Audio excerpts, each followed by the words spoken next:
वालेकुम फ्रेंड्स, कैसे हैं आप सब। उम्मीद है कि सब ठीक ठाक होंगे।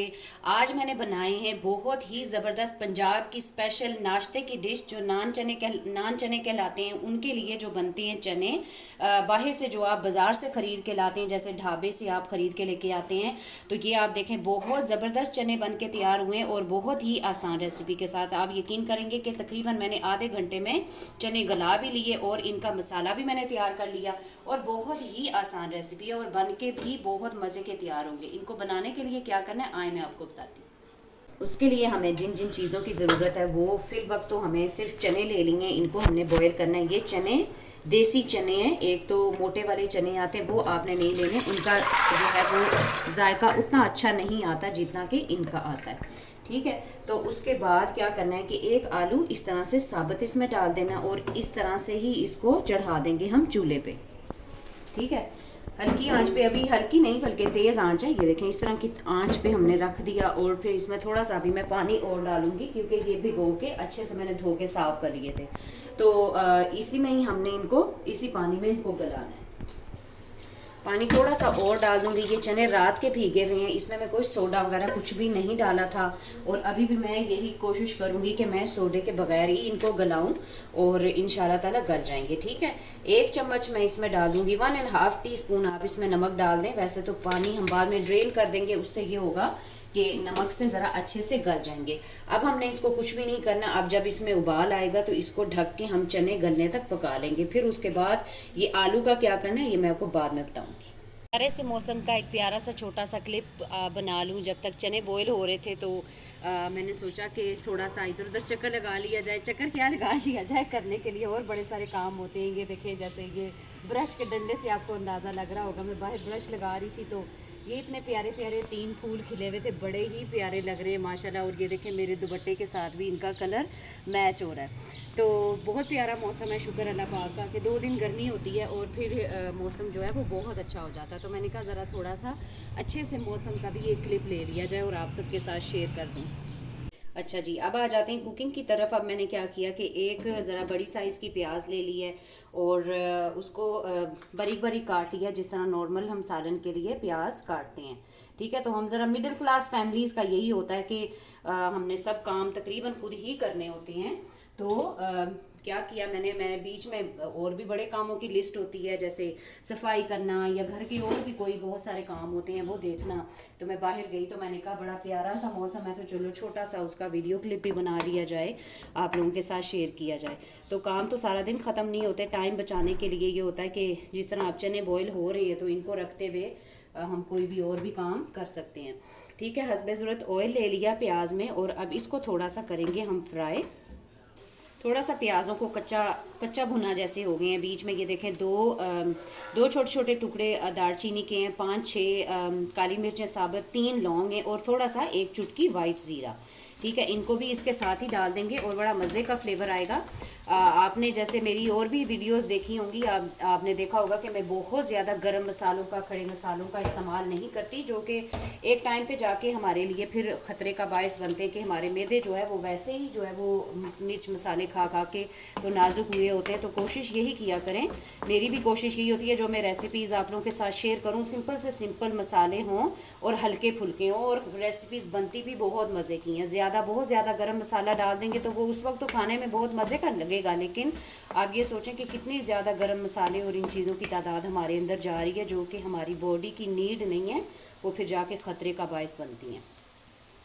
प्याज को ज़्यादा हमने ब्राउन नहीं करना। जैसे ही आप देखें कि प्याज ज़रा नरम हो गया और ट्रांसपेरेंट शक्ल हो गई तो उसमें बाकी मसाले हम डाल देंगे। बाकी मैंने अब ये लहसुन अदरक है, 1 गट्ठी लहसुन की थी और तकरीबन 1-1.5 इंच अदरक का टुकड़ा था, उसको मैंने खूब बारीक बारीक काट लिया। ये देखें नज़र नहीं आ रहा, ज़रा ग्रेवी की शक्ल हमने इसकी बनानी है तो अच्छे से कूट लें। अगर पेस्ट है तो वो बना लें, पाउडर कहने लगी थी, पेस्ट बना हुआ लहसुन अदरक का, तो आप वो भी डाल लें। अब ज़रा अच्छे से थोड़ा सा इसको भून लेंगे, ब्राउन नहीं करना हमने, ना प्याज को लहसुन अदरक को किसी को भी हमने ब्राउन शक्ल नहीं इख्तियार होने देनी, ज़रा सा बस भुनाई करेंगे इसके थोड़ी सी। अब डाल देंगे टमाटर, जब जैसे ही ज़रा प्याज का थोड़ा सा सुनहरा कलर हो जाए तो नमक, हल्दी, पिसी हुई लाल मिर्च, सूखा धनिया और 1/2 टीस्पून डालूंगी मैं इसमें कुटी हुई लाल मिर्च।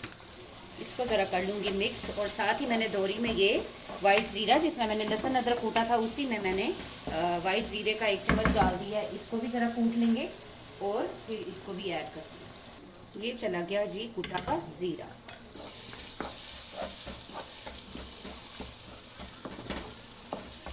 अब इसकी बनानी है हमने ग्रेवी। ग्रेवी ऐसी कि जिसमें प्याज टमाटर या किसी भी चीज़ का पता ना चले। तो इसमें मैंने डाल दिया 1 कप पानी।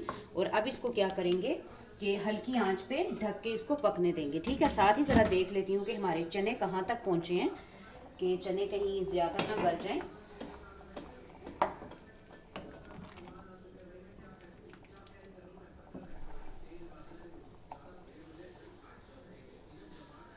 गल गए चने, लेकिन फिर भी अभी ज़रा जिस तरह से बीच में से थोड़ा सा कुरकुरा सा आ रहा है चना, बस जैसे ऐसे स्मूथली बिल्कुल चना जो है वो हो जाए, गल जाए, टूट जाए, तो इसका मतलब है कि बिल्कुल तैयार हैं। तो अभी थोड़ी सी कसर है, इसको भी ढक के पकने दूंगी और तब तक जो है ये हमारा मसाला भी साथ साथ गल रहा है।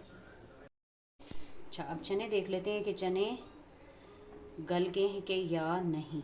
ठीक है, तो चने ज़बरदस्त से गल गए बिल्कुल। ये देखें बिल्कुल, अब जिस तरह से वो हल्की हल्की सी जैसे ना कुरकुरा कुरकुरा सा टेक्सचर आ रहा था, तो वो नहीं होना चाहिए।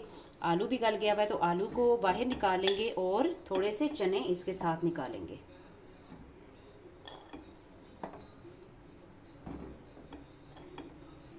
आलू को छील लेंगे हम, सारी स्किन इसकी उतार लेंगे। इसको डालेंगे हम जग में और आलू और चने सारे भी साथ डाल देंगे और इनको ज़रा बारीक सा हमने पेस्ट की तरह बना लेना है। इससे ये होगा कि इसकी चनों की जो ग्रेवी है वो बड़ी अच्छी ज़रा क्रीमी सी बनेगी और खाने में भी बड़ी अच्छी लगती है। यानी कि पतला पतला पानी वाला टेक्सचर नहीं आता, ज़रा ग्रेवी वाला टेक्सचर आता है। अच्छा, इधर जो हमने ग्रेवी तैयार करके रख दी थी ये तैयार हो गई थी। बाकी जब तैयारी में कर रही थी तो मैंने इसका चूल्हा बंद कर दिया था। अब इसका एक काम हमने ये करना है कि जो इसके ऊपर सारी तरी है ये सारी हम एक बाउल में निकाल लेंगे। तरी निकाल ली साइड पे। होता ही है, तरी इस वजह से साइड पे निकालते हैं कि जब हम चने भूनेंगे और जो ये हमने पेस्ट बना के डाली है, तो जितना मर्ज़ी आप ऑयल या घी डालेंगे तो वो सारा गायब हो जाएगा। तो होगा ये, जब हम बुनाई करेंगे तो ऑयल को हम ऊपर बाउल के ऊपर ज़रा सा मतलब गार्निश कर लेंगे। तो उससे क्या होगा कि हमारी हंडिया ज़रा अच्छी रौनक वाली आएगी। जैसे किसी भी सालन के ऊपर ऑयल अगर ना नज़र आ रहा हो तो वैसे ही उसकी रौनक जो है वो बेरौनकी सी लगती है हंडिया पकी में। अब जो हमने चने बॉईल किए थे वो सारे इसमें डाल देंगे। चाहे तो आप पानी के साथ ही चने डाल दें, लेकिन हमने नमक पानी बॉईल करते हुए भी डाला हुआ, यानी चनों में भी डाला हुआ और मैंने ग्रेवी में भी नमक बराबर डाला था। तो इसलिए दोनों ऑप्शन हैं, आप चाहें तो पानी के साथ डाल दें, चाहें तो ऐसे जैसे मैं छान के डाल रही हूँ तो इस तरह से डाल दें। चने और ग्रेवी हमने खूब अच्छे तरीके से मिक्स कर दी, जो हमने पेस्ट सी बनाई थी। तो ये देखें कितने ज़बरदस्त से क्लोज़अप, ज़रा आपको अगर मेरा कैमरा मैन दिखाए तो बहुत ज़बरदस्त ग्रेवी भी बनी है और ज़बरदस्त से चने भी गले गले से गले हुए और बहुत ज़बरदस्त ये खाने में लगते हैं। यानी कि ये लाहौर का, पंजाब का मशहूर नाश्ता है। बड़ा मतलब ये कि यहाँ की स्पेशलिटी है कि नान चने का नाश्ता और बड़ा मशहूर है पंजाब में। तो बहुत ही मज़े के लगते हैं। घर में बनाकर मैंने उसी अंदाज से आज तैयार किए हैं। ऊपर से डालेंगे हरी मिर्चें और हरा धनिया। चाहे तो आप इसके ऊपर अदरक वगैरह भी गार्निश कर सकते हैं, लेकिन वो ऑप्शनल है, आपकी अपनी मर्ज़ी। अगर आपको पसंद है तो आप डाल सकते हैं। अच्छा, जो हमने तरी बीच में से निकाली थी अब उसको इसके ऊपर कर देंगे। तो यानी कि जो हम सालन बना रहे हैं तो ज़रा अच्छा सा कलर भी उसके ऊपर आ जाएगा और ज़बरदस्ती जो रौनक जो सालन की है वो हमारी बरकरार रहेगी। क्योंकि जब हमने जो ये ग्रेवी डाली थी तो ये सारा ऑयल ख़त्म कर देती है, यानी कि ऑयल हमें बिल्कुल भी नज़र नहीं आता। तो आई होप कि आपको आज की ये रेसिपी अच्छी लगी होगी। और अगर आपको मेरी रेसिपी अच्छी लगी तो लाजमी लाइक कर लीजिएगा। इंशाल्लाह ताला आपसे फिर मुलाकात होगी नेक्स्ट किसी और अच्छी सी रेसिपी के साथ। तब तक अपना बहुत सारा ख्याल रखें, दुआओं में याद रखें और अल्लाह हाफिज़।